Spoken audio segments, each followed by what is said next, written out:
we were living in Mexico City, and I'd been out at a Spanish class, and I came back to the apartment, and I found you inconsolable, and you couldn't even tell me what had happened, and I thought maybe it was a family member or a friend had died or something, and then you told me, and it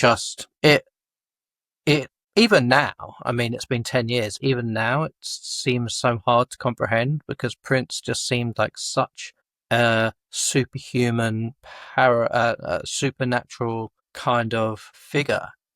Um, Yeah.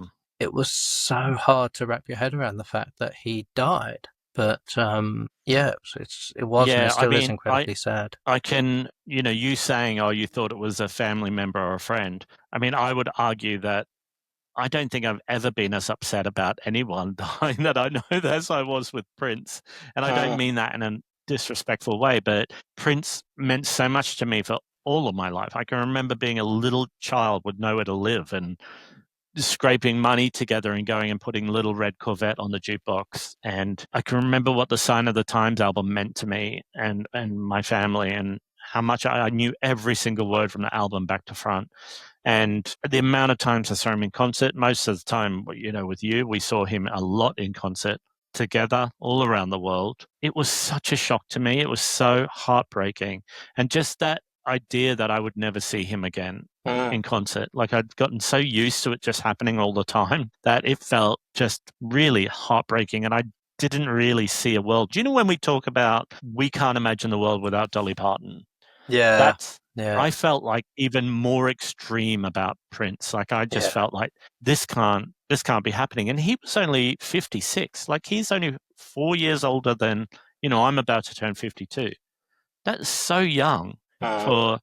for somebody who just gave so much to the world to die.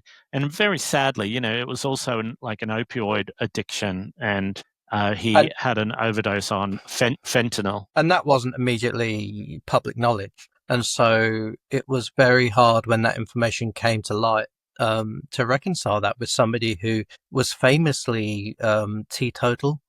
He was a devout Jehovah's Witness. Um, and it just seems so unlikely and improbable and hard to believe that he'd succumbed to opioid addiction. And I suppose that's a really stark reminder, isn't it, of just how prevalent opioid addiction is, especially in the US, and how far-reaching it is. And people who you thought, I mean, Michael Jackson died in a very similar way. And it just shows that fame and money and prestige does not make you immune from the ravages